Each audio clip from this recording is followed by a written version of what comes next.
Tales from the Bar, Episode 1. The Double Shift with the Surprise Cameo.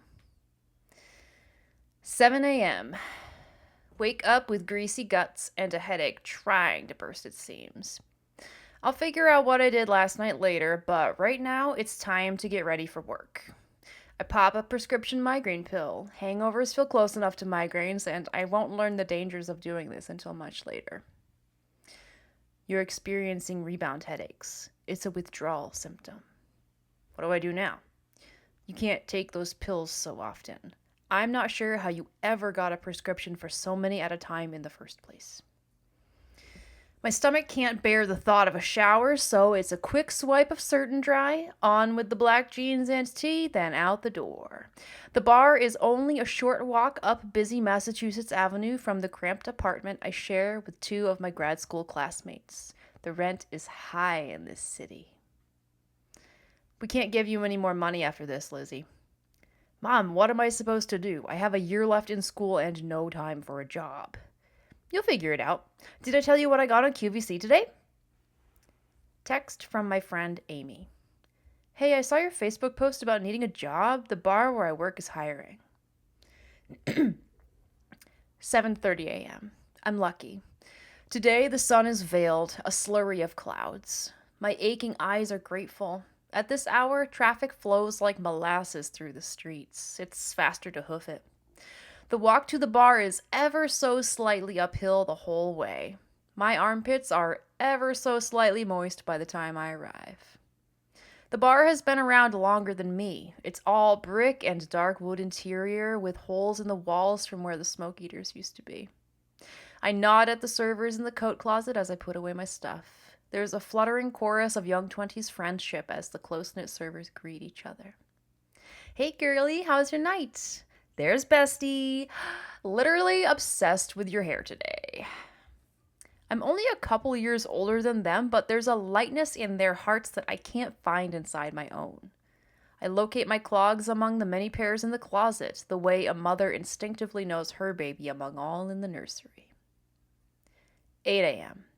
Down into the basement I go, with a quick prayer for my knees on the quarter turn of the stairs. I need ice. Lots of ice. I load up 4 10-gallon ice buckets, the kind that look like big water cooler jugs. 2 in each hand, I haul back up the twisty stairs to the first floor bar. A late arriving server greets me as I make my way over to the ice bins at her station. I give her a quick grunt, unable to both lift and speak. She's not offended, just impressed that I can carry so much. Not done yet. Back down the stairs for another load of ice, then it's time to prep garnish. Did you think I was finished with stairs? We've only just begun. I head back down to get produce. Lots of produce. I start with 1 40-pound box each of lemons, limes, and oranges. These all get lovingly cut into squeezable slices for the rims of cocktails. Once I'm done with that, I head down for another 120 pounds of citrus to juice for margarita mix.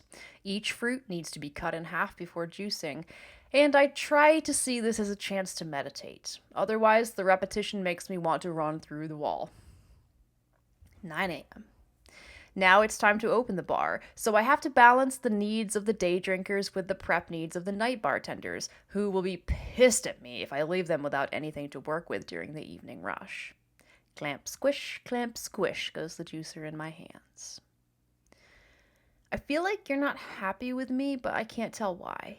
Can you give me some feedback so I can get better? This job is easy, but you're just not good at it. Clamp, squish.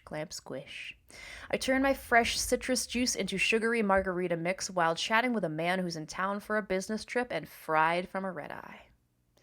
Is it crazy to get a cheeseburger at 9 in the morning? But I've seen way crazier than that. What temp?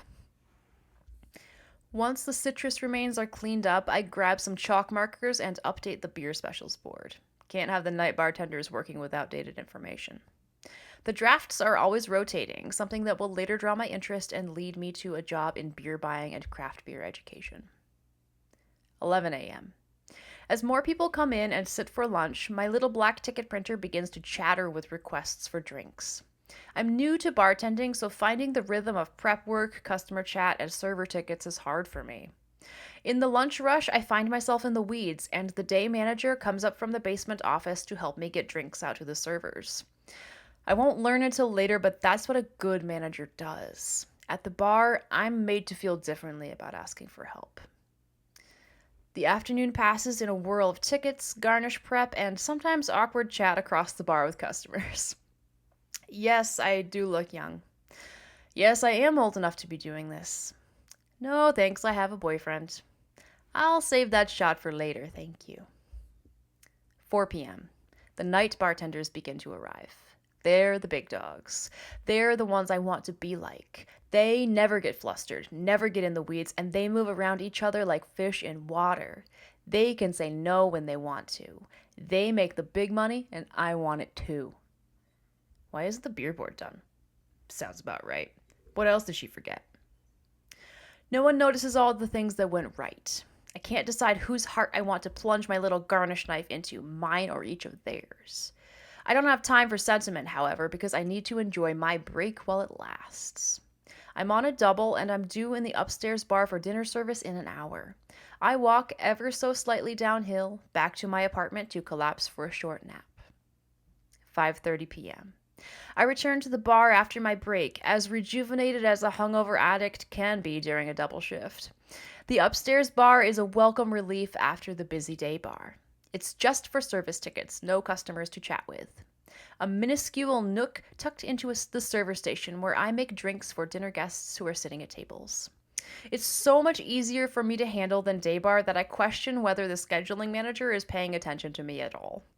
This type of observation will ultimately lead me to pursue management. I realize that putting people where they can succeed and giving them what they need to do the job well is a skill, not an accident.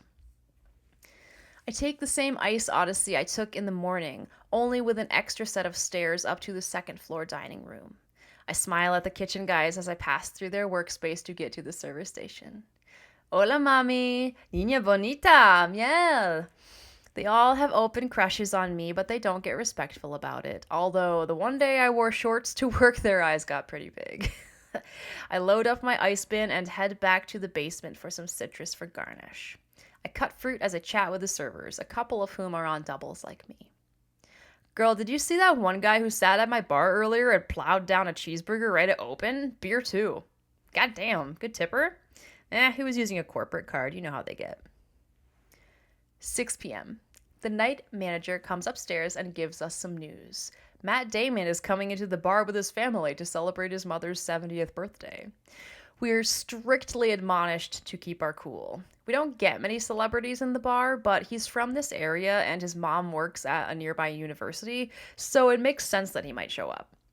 The managers didn't tell us before today because they didn't want anyone to say anything on social media, but the Damon family bought out our entire upstairs dining room to celebrate their matriarch. I shake off the jitters, remind myself that people are just people, and get to work. Before long, the ticket printer is once again chattering, and I settle into a rhythm of draft beers and simple cocktails. I have a crush on one of the servers, but I can't tell if he's into me as well or if he's just a friendly guy. He spends a good amount of time hanging out by my little service bar when he could be circulating his tables, so I suspect the feeling might be mutual. I learned a trick for getting the foil off the wine bottles the other day. Why don't you come back here and show me? Scoot over. We'll eventually date, but it won't turn out to be a good match. He will, however, end up being the person who finally convinces me to get started with talk therapy.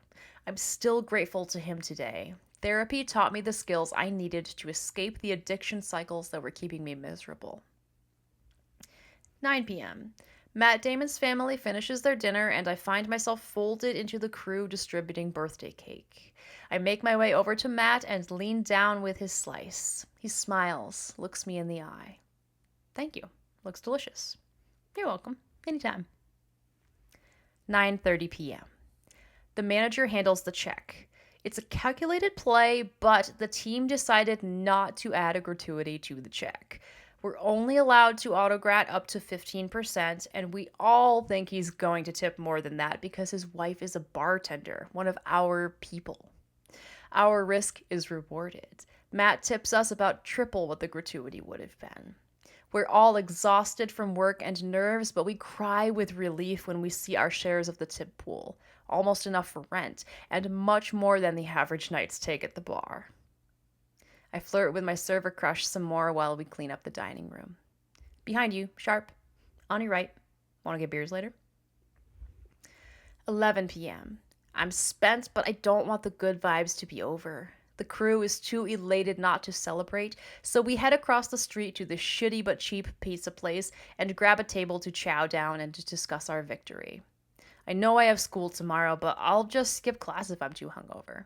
Tonight, this is what I need.